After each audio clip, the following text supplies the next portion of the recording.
بسم اللہ الرحمن الرحیم۔ السلام علیکم۔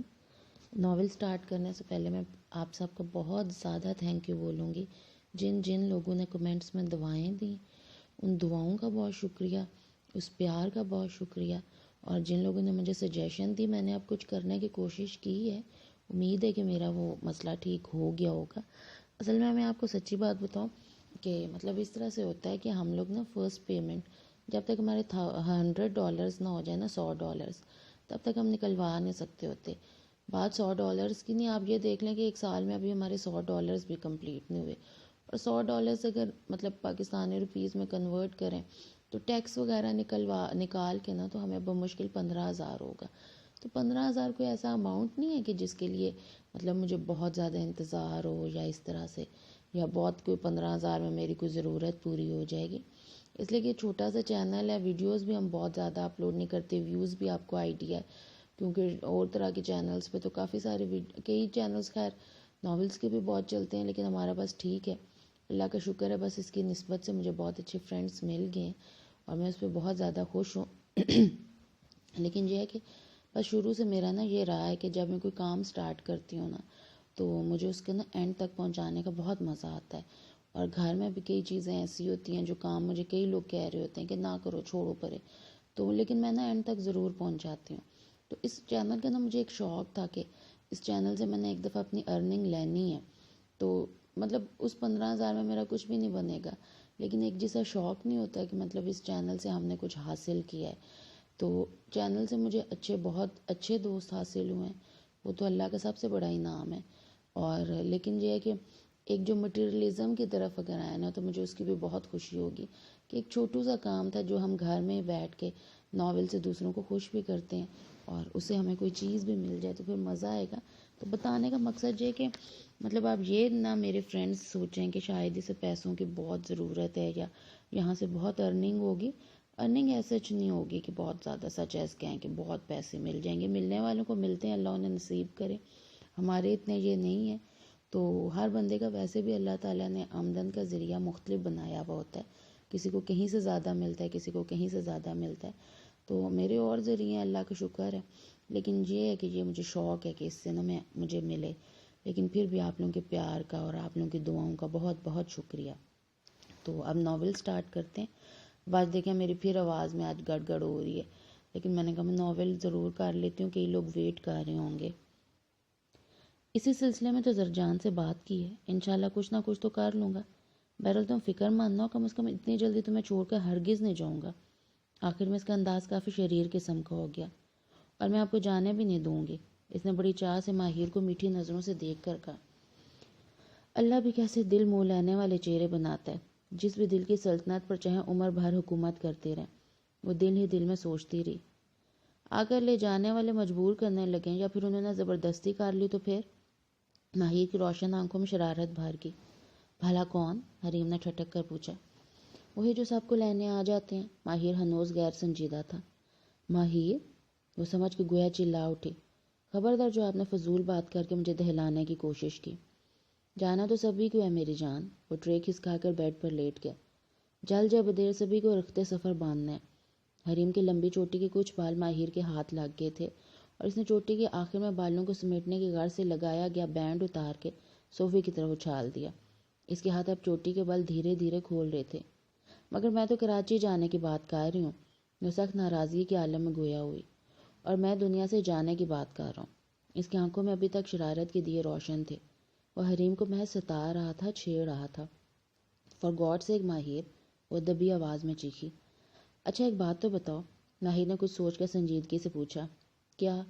وہ ٹرے میز کی طرف کھسکا کے سیدھی ہوگی یوں کہ ماہر کے چہرہ اب اس کے نظروں کے سامنے تھا۔ فرض کرو اگر میں نہ رہا تو؟ وہ بہت تول تول کر بول رہا تھا۔ ماہر، حریم کو لگا صرف چند پل کے لیے زمین اپنے مرکز سے ہٹ گئی ہے۔ آج آپ کو کیا ہو گیا؟ کیسی بہکی بہکی باتیں کریں، کیا میری جان نکالیں گے؟ حریم کی آنکھوں کے فرش نمکین پانیوں سے گیلے ہوتے چلے گئے۔ میں تمہارے بغیر اس دنیا میں بھی اور اس دنیا میں بھی ہمیشہ ادھورا رہوں گا حریم، مگر اس کے باوجود میں اس ہمیشہ قائم دائم رہنے والی سرسبز دنیا میں تمہارے ساتھ کا کبھی بھی خواہشمند نہیں رہوں گا۔ میں تمہیں کسی عہد میں ہرگز نہیں باندھنا چاہتا۔ میں نہ رہا تو تم میری محبت اور میرے نام سے آزاد ہو جاؤ گی۔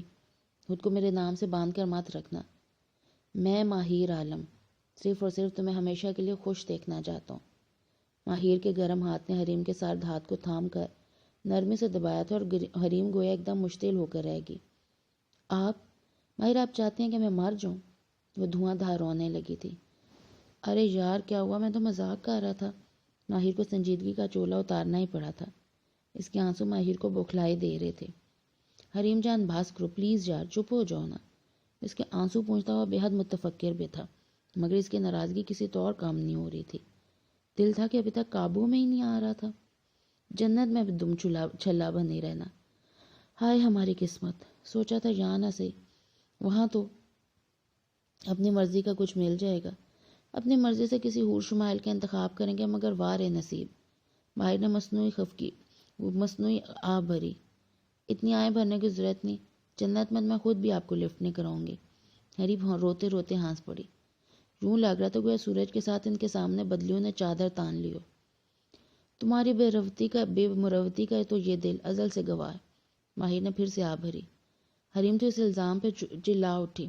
وہ مسکرایا، پھر کچھ سوچ کر قدرے سنجیدہ ہو گیا. ہمارا چننا مننا کب تک آ جائے گا؟ بس تھوڑا ہی وقت باقی ہے. حریم آن کی آن میں ڈھیروں لاج تلے دب کی. ماہر کی آنکھوں میں انتظار کے ستارے جھلملانے لگے تھے، چونکہ نظر اٹھنے کا جواز ڈھونڈ رہی تھی. اس پر ماہر کی طرف دیکھنا اسے دنیا کا سب سے مشکل ترین کام لگ رہا تھا. اپنے بچے کا چہرہ دیکھنا، اسے ہنستے مسکراتے دیکھنا.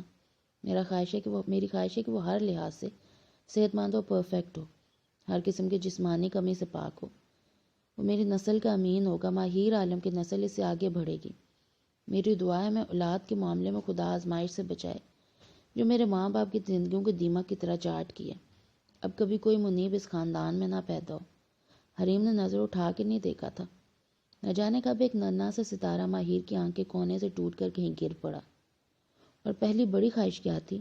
حریم میں اس کے لب و لہجے کی افسردگی محسوس کر کے ہلکے پھلکے انداز میں بولی. تمہیں پانے کی. تمہیں پا لیا تو سیراب ہو گیا. اب یہ دل مزید تمناؤں سے خالی ہے، کسی اور چیز کی طلب ہی نہیں رہی. سچائی نے اس کی آنکھوں اور چہروں کو تابناکی بخش دی تھی. دل تو اس کے اظہار پر اوس میں بھیگ رہا تھا. اچھا آپ بھی ایک بات بتائیں. کچھ سوچ کے اس نے گفتگو کا رخ بدلا. پوچھیں. وہ بھی نیند کی دیوی کو بھگا کر بیٹھا تھا، بہت ہی فرصت کے عالم میں. خدا نخواستہ میں آپ سے دور چلی جاؤں، اتنی دور کے واپسی کے راستے کھوٹی ہو جائیں، کھو جائیں، گم ہو جائیں. مجھے آپ تک آنے میں پل صراط سے گزرنا پڑے، یا پھر وقت ہمارے درمیان آ جائے.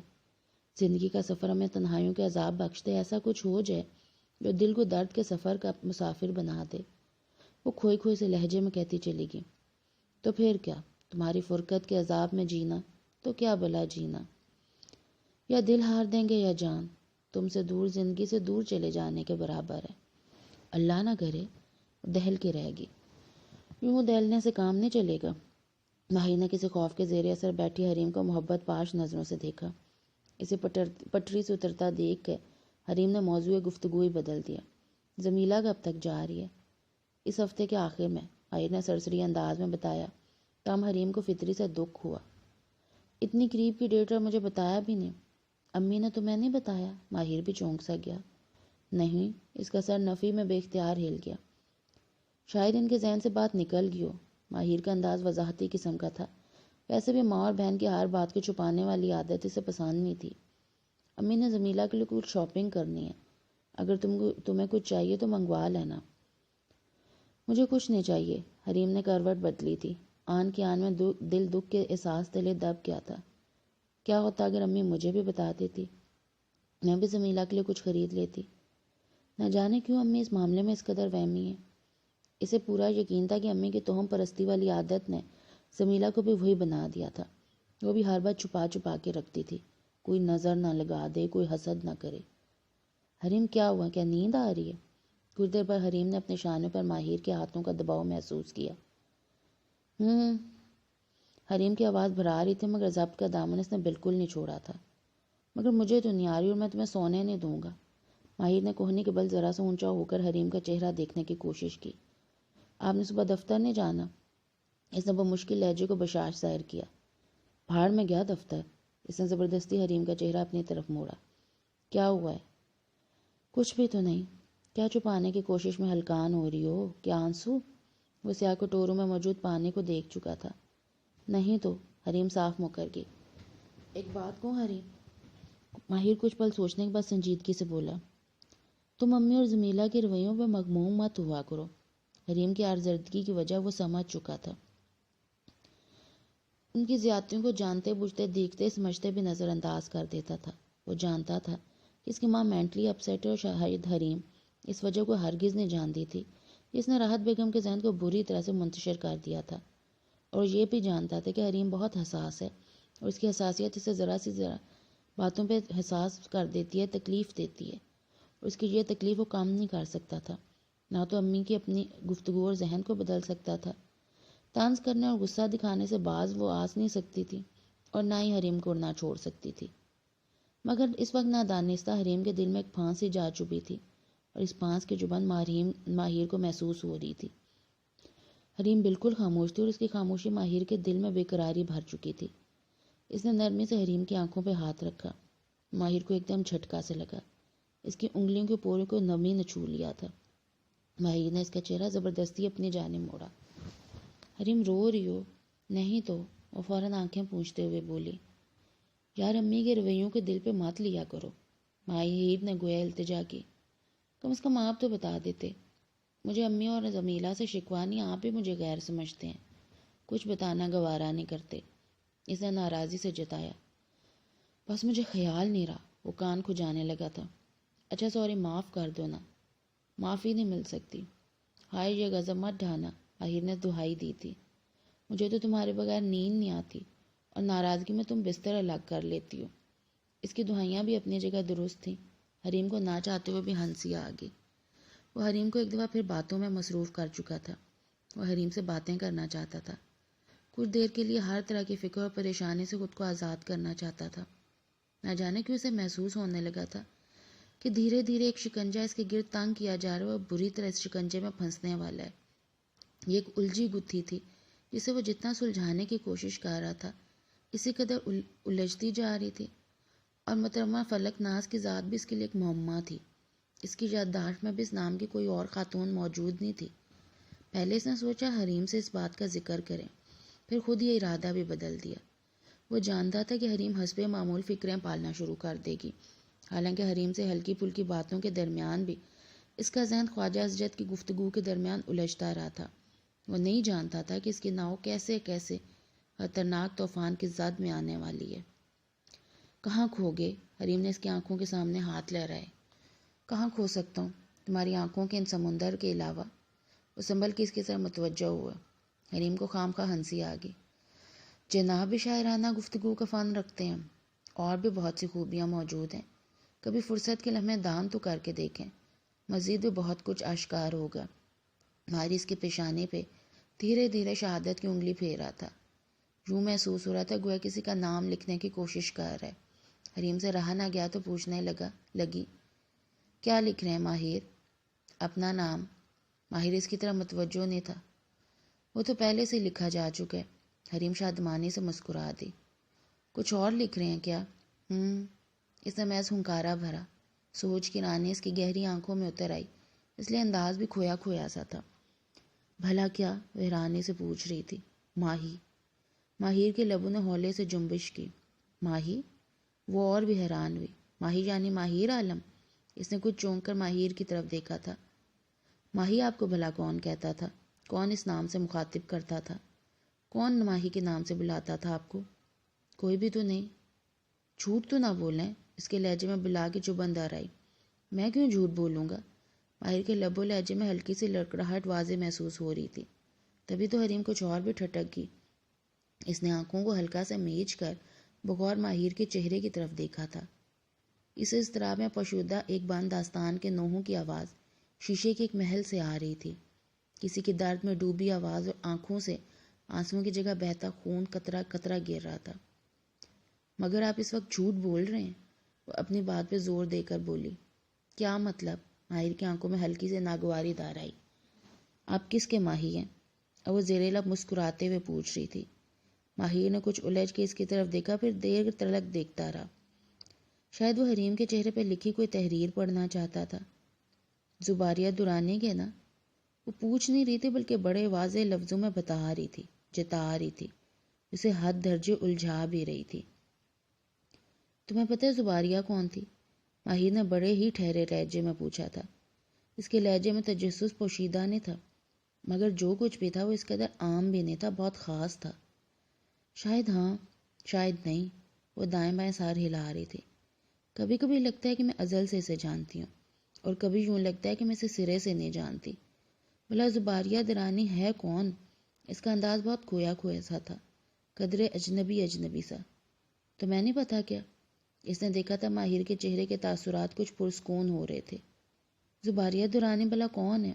وہ زیر لب بڑبڑا رہی تھی۔ بھلا کون ہے، کون ہے؟ اس کے ہونٹوں کی کپکاہٹ بڑی واضح تھی، عیاں ہوتی، ظاہر ہوتی، کچھ کہتی کچھ بولتی۔ زباریہ درانی کیا تھی؟ ایک آہن گھر، مگر ماہر عالم کو قید نہیں کر سکی۔ اسے قید کرنا اور جکڑنا نہیں آتا تھا۔ سب کچھ ہوتے ہوئے بھی وہ جواں بخشہ اقبال مند نہیں تھی، مگر وہ تھی کیا؟ گرفتار محبت، گرفتار عشق، یا گرفتار جنون؟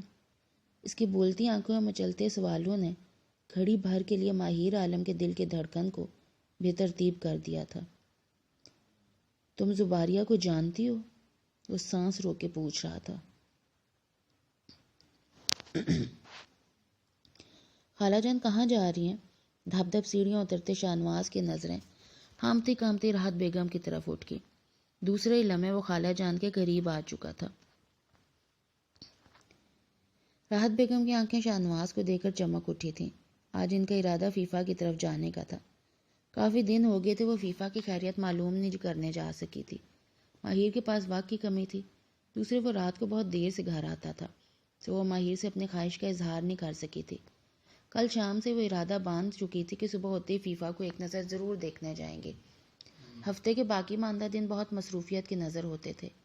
زمیلہ کے باہر چلے جانے کے دن قریب قریب تھے۔ نہ صرف وہ زمیلہ کے لیے خریداری کر رہی تھی بلکہ ان کی خواہش تھی کہ زمیلہ کے جدہ جانے سے پہلے ایک پرتکلف دعوت کا اہتمام بھی کریں گی۔ انہیں بیٹی کا مان بڑھانا آتا تھا۔ دوسرے وہ بھرے پورے سسرال میں رہتی تھی۔ وہ نہیں چاہتی تھی کہ زمیلہ کسی کے طنز و تحقیر کا نشانہ بنتی رہے، اور وہ لوگ خام خواہ زمیلہ کو رگیتے رہیں کہ جاتے سمے ماں معمولی سے دعوت کا اہتمام بھی نہیں کر سکی۔ اس سلسلے میں وہ ماہر سے پہلے ہی بات کر چکی تھی، اور ماہر ماں کی خواہش پر سر تسلیم خم کرتے ہوئے کافی رقم چپکے سے نہ تھما چکا تھا۔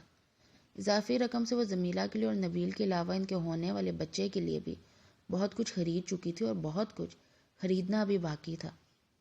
ہمیشہ کی طرح تمام تر خریداری چپکے چپکے کی گئی تھی۔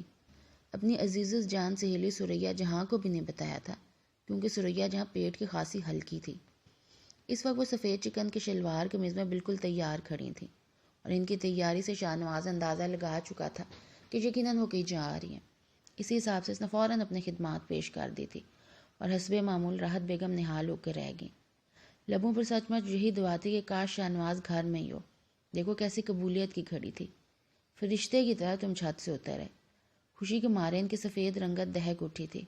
ایک تو رکشے میں دھکے کھانے اور پھٹ پھٹ کے ناپسندیدہ آواز کے علاوہ کرائے کی بھی بچت ہو گئی تھی، سو ان کی خوشی کا کوئی ٹھکانہ نہیں رہا تھا۔ چھت پہ کیا فرشتے رہتے ہیں خالہ جان؟ بڑی معصومیت سے پوچھتا جا رہا تھا۔ ساتھ ساتھ جیبیں پہ ٹٹولی جا رہی تھی، یقیناً بھائی کی چابی تلاش کی جا رہی تھی۔ تو اور کیا، تمہارے جیسے فرشتے؟ وہ ایک دفعہ پھر سے نہال ہو گئی۔ نہ خالہ جان، مجھ مسکین کو انسان ہی رہنے دیں، مجھے فرشتوں سے خاصا ڈر لگتا ہے، خصوصاً اس فرشتے سے جو میری دلاری اماں کے پٹھے پہ ہاتھ رکھے گا، اور اماں جان ہمیشہ کے لیے اس خوبصورت پودوں اور درختوں والے گھر کو ویران کر جائیں گی، اور ان کے چلے جانے کے بعد یقیناً یہ سر سے سبز و شاداب اونچے درخت اور یہ پھول پودے بھی وہ سکھ کا سانس لیں گے، جنہیں اماں کے مبارک ہاتھوں نے آج تک کبھی پیار سے نہیں چھوا، اور یہ چپ زدہ فرش جو سال کے 12 مہینے گرد و غبار اور درختوں کے گلے سڑے پھل چرمرے بے جان سوکھے پتوں سے اٹھا رہتا ہے، جسے کبھی صاف کرنے کی توفیق نہیں کی گئی، حتیٰ کہ ماسی تک نے اسے دھونے کی اور رگڑ رگڑ کے صاف کرنے کی کوشش نہیں کی۔ اس گھر کے در و دیوار تک خوشی کے مارے لرز لرز جائیں گے جب خیر سے اماں صاحبہ کا کوچ کا وقت آئے گا۔ تب ان جالوں سے ہٹی چھتوں اور دیمک زدہ الماریوں کا کوئی تو ملال تو نہ ہوگا کہ ایک خاتون کی موجودگی کے باوجود دیمک انہیں اتنی بری طرح سے چاٹ گئی تھی۔ شاہنواز کی فراٹے بھرتی زبان کو ثریا جہاں کی گولی کی طرح لہراتی جوتی بھی روک نہیں پائی تھی۔ میں نے کچھ غلط کہا ہے ماں جان؟ شاہنواز نے معصومیت کے گویا سارے ریکارڈ توڑ ڈالے۔ ستیہ ناس تیرا شائع، ثریا جہاں جل بلا کر رہ گئی۔ قبر سے اٹھا کر لے آؤ، رباب آرا کو، گھر بھر کی صفائی ستھرائی کر جائے۔ کمبخت ذرا بھر لحاظ نہیں کرتا اور زبان کے آگے تو گویا خندق ہے، چلنے پر آتی ہے تو رکتی ہی نہیں۔ کیوں بہشتن کی روح کو تڑپاتی ہیں اماں؟ ایسا نہ بیچاری رات کو آپ سے ملاقات ہی کرنے آ جائے۔ وہ بھی تو شاہنواز تھا، کبھی وار خالی نہیں جانے دیتا تھا، اور ویسے بھی اسے بائک کی چابی نہیں مل رہی تھی، ساری جیبیں ٹٹول چکا تھا، دراز تک کھنگال لیے تھے۔ اب واشنگ مشین کے پاس کھڑا تھا اور گندی شرٹس کی پاکٹس ٹٹولی جا رہی تھیں۔ اللہ نہ کرے اماں حسب معمول دہل اٹھے۔ ذرا زبان سنبھال کر بات کیا کرو اماں، زبان بھی کسی مست دوشیزہ کی طرح ہے، سنبھالے نہیں سنبھلتی۔ اس نے مشین کو ٹھڈا مارا تھا اور وہ باورچی خانے کے دراز کھول کے دیکھ رہا تھا، مگر چابی وہاں ہوتی تو ملتی۔ خیر سے ثریا جہاں کے گھٹنے کے نیچے دبی پڑی تھی اور وہ بھی اس کی جھنجھلاہٹ سے ہز اٹھا رہی تھی۔ راحت بیگم اسے تلاش و بسیار میں مگن دیکھ کر بیٹھ چکی تھی۔ اماں آپ نے چابی تو نہیں دیکھی؟ ہر طرف سے مایوس ہو کر اس نے اماں کی طرف رجوع کیا۔ مجھے کیا خبر، میرے ہاتھ میں پکڑا کر جاتے ہو؟ وہ بھی صاف مکر گئی تھی۔ چابی کی تلاش کا ارادہ ترک کر کے کچن میں گھسا جامع شیری بنانے لگا تھا۔ ادھر راحت بیگم بھی جلی بلی بیٹھی تھی، نظر گویا گھڑیوں کی سوئی میں اٹک کے رہ گئی تھی۔ واپس آ کر انہوں نے سمیلا کے سسرال کا چکر بھی لگانا تھا۔ وہ جگ اور گلاس اٹھا کچن سے باہر آیا تھا، ایک گلاس بھر کے راحت بیگم کی خدمت میں پیش کیا تھا اور دوسرا ثریا جہاں کے۔ وہ پورا جگ خالی کر چکا تھا اور ایک دفعہ پھر اسکوٹر کی چابی کی تلاش کی جا رہی تھی۔ شاہی پتر تم تردد نہ کرو، میں رکشہ کروا لیتی ہوں، گھڑی کی آگے بڑھتی سوئیوں کو دیکھتے ہوئے راحت بیگم نے تحمل سے کہا۔ ادھر ثریا جہاں بھی بری طرح سے چونک گئی۔ تم کہیں جا رہی ہو؟ آپ کو نیا نکور چکن کا سوٹ پہننے کا مقصد دکھائی نہیں دے رہا؟ خالہ جان کہیں جانے کے لیے تیار بیٹھی ہیں اور ماں بدولت انہیں ساتھ لے جانے کے آفر کر چکنے کے بعد اب بائک کی چابی کو رو رہے ہیں۔ شاہنواز کی بھنائی سے آواز سنائی دی تھی۔ تو پہلے بتانا تھا نا کہ راحت کو کہیں لے کر جانا ہے۔ ثریا جہاں نے گویا دانت پیس لیے تھے۔ بتانے سے بھلا کیا حاصل؟ شاہنواز نے ٹھنڈی آ بھری۔ آپ سے کسی نیکی کی کام کی امید کی جا سکتی ہے؟ تمہاری نیکیوں کے تو گویا رجسٹر بھرے پڑے ہیں۔ وہ جل کر رہ گئی۔ نیکیوں کے یہ رجسٹر ایک دو آپ بھی مجھ سے ادھار لے لیجئے، شاید تبھی آپ کا دل تھوڑا پسیج جائے اور بائک کی چابی آپ مجھے دے دیں۔ میرے پاس کہاں سے آئی؟ اس لڑکے کا دماغ دیکھو، خام خواہ الزام لگا رہا ہے۔ انہیں گویا تپ چڑھ گئی۔ تمہارے ابا سے شکایت لگاتی ہوں۔ ان کا انداز دھمکانے والا تھا۔ ابا بیچارے سے کام کے لیے تو رہ گئے ہیں۔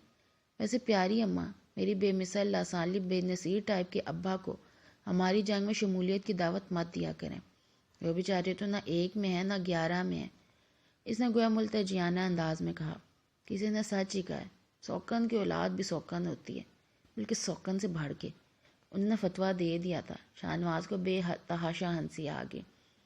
شاہنواز نے گویا خوب ہی لطف لیا، اگرچہ اسے احساس تھا کہ خالہ جان بار بار پہلو بدل رہی ہیں، گھڑی کی طرف دیکھ رہی ہیں، مگر مسئلہ تو یہ تھا کہ وہ اماں سے چابی کے بارے میں اگلوا کر ہی جانا چاہتا تھا۔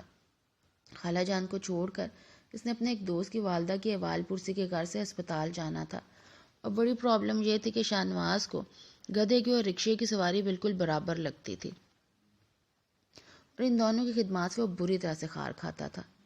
تم تو ہو ہی نہ شکرے، بے فیض، پالنے پوسنے کا اچھا صلہ دیتے ہو، 4 لوگوں کے درمیان بے عزت کر کے رکھ دیتے ہو۔ انہوں نے خام خواہ کی رکت خود پتاری کر لی۔ تم نے کبھی ڈھنگ کی بات کی ہے؟ میرے ساتھ فساد ڈال کے بیٹھ جایا کرو۔ آج تک یہ نہیں ہو سکا کوئی ڈھنگ کی لڑکی ڈھونڈ کے شادی کر لیتے، مجھے بھی کچھ سکھ کی سانسیں میں یسر آتی، اپنی پسند سے شادی کر لیتا، اور آپ مجھے اور میری بیوی کو اٹھا کے گھر سے باہر پھینک آتے۔ اتنا نہ سمجھ تو نہ سمجھے مجھے۔ شاہنواز رباب والے جھوٹے قصے کا حوالہ دے رہا تھا۔ انہوں نے گویا ناک پر سے مکھی اڑائی تھی۔ ڈھنگ کی لڑکی سے شادی کر کے دکھاؤ تو مانو، جو سگڑ ہو، سلیقہ مند ہو، گھر سے جانا بنانا اور سنوارنا جانتی ہو، گھر کی رہائش اور زیبائش کرنے والی ہو، دانش مند ہو، دانا ہو، فہم رکھتی ہو، خاندان برادری ہو۔ جس کسی کی چور چمارن کو پکڑ کے لے آؤ گے تو اس کا تمہیں حشر نشر کر دوں گی۔ انہوں نے اپنے نیک ارادوں سے اسے اچھی طرح سے آگاہ کر دیا تھا۔ کب سے خاموش تماشائی بنی راحت بیگم کو بالآخر بولنا پڑا۔ تم بھی تو کوشش کرو، خیر سے شاہی کی شادی کی عمر ہے، میرے ماہر سے صرف 3 دن ہی تو بڑا ہے۔ تو اور کیا؟ شاہ نواز بھلا کیوں خاموش رہتا؟ ویسے خالہ جان، اماں کا کوئی ارادہ نہیں ہے میرے لیے لڑکی تلاشنے کا؟ اماں کی تو جان بخشو، ان کا پارا پھر سے چڑھ گیا۔ ہماری پسند کی لڑکی تمہیں کہاں بہا سکتی ہے؟ ان کا لہجہ حسرت زدہ سا ہو گیا۔ غم نہ کھائیں اماں، بہو تو آپ کی چن کر لاؤں گا، بالکل سورج کی طرح ہوگی۔ شاہنواز کو سیدھا سیدھا ہانکنے کی عادت تھی، اور وہ بڑے لاڈ سے اماں کے گرد بازو حمائل کر کے بیٹھ گیا۔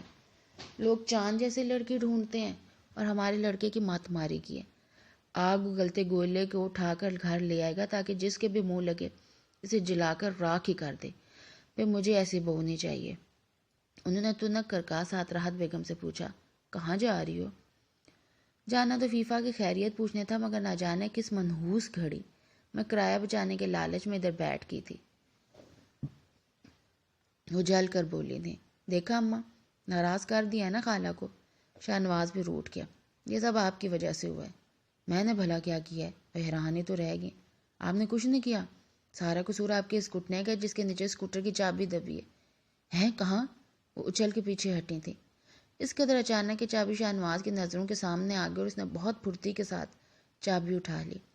بہت سنبھال کے رکھی تھی اماں آپ نے۔ Thank you very much, you are great ماں، آئی لو یو سو مچ۔ وہ ان کے ماتھے کو چومتا لمحے کے 1000ویں حصے میں باہر کی طرف لپکا تھا، جہاں راحت بیگم رکشے والے سے حساب کتاب میں الجھ رہی تھیں۔ خالہ جان آ جائیے۔ وہ سیاہ گلاسز لگائے مسکرا رہا تھا۔ تو ابا، یہ سریا تو مقابلہ لگا کر بیٹھ جاتی ہے۔ راحت بیگم خوب جل رہی تھی۔ شاہنواز ہنوز مسکرا رہا تھا۔ پورے سفر میں راحت بیگم جلے دل کے پھپھولے پھوڑتی رہیں، یہاں تک کہ ان کی منزل بھی آ گئی۔ آپ کا کافی وقت ضائع ہوا ہے، اس کے لیے معذرت چاہتا ہوں۔ ارے نہیں تو، وہ خام خواہ شرمندہ ہوئیں۔ شاہنواز نے بائک سے اتر کے ڈور بیل پہ ہاتھ رکھ دیا۔ کچھ ہی دیر بعد دروازہ کھل گیا۔ ایک حسینہ روئی روئی آنکھیں لیے نمودار ہوئی تھی، ماتھے پر سلوٹیں سجائے خشک ہونٹوں پر ہاتھ پھیرتے ہوئے گویا چٹک کر بولی تھی، قبرستان کے مردوں کو جگانا تھا۔ اس کا اشارہ ڈور بیل کی طرف تھا۔ شاہنواز نے کچھ پشیمان ہو کے ہاتھ فوراً ہٹا لیا۔ اگر میرے بیل بجانے اور شور کرنے پر ہمارے پیارے اٹھ سکتے تو اس سے بڑا بھلا کیا خوش نصیبی ہوتی۔ بہرحال نفیسہ خالہ کی وفات کا بہت دکھ ہوا ہے۔ افسوس تو بہت چھوٹا لفظ ہے، مگر پھر بھی اس کے بغیر پرسہ مکمل نہیں ہوتا۔ چلتا ہوں، خالہ جان کو چھوڑنے کے لیے آیا تھا۔ وہ گیٹ کے سامنے سے ہٹ گیا تھا تاکہ راحت بیگم کو فیفا دیکھ سکتی۔ ادھر فیفا اتنے دن بعد کسی اپنے کی صورت دیکھے گویا صبر اور ضبط کی تمام تر تنابیں چھوڑ بیٹھی تھی۔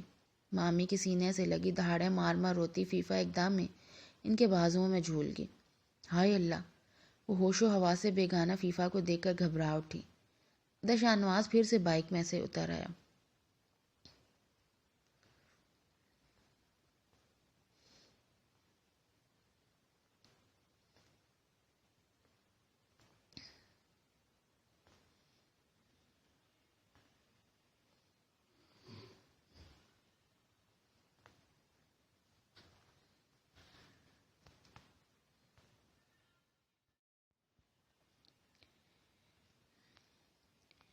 راحت بیگم کے چیخ نما آواز بھی وہ سن چکا تھا اور فیفا کو بھی راحت بیگم کے بازوؤں میں جھولتے اس نے دیکھ لیا تھا۔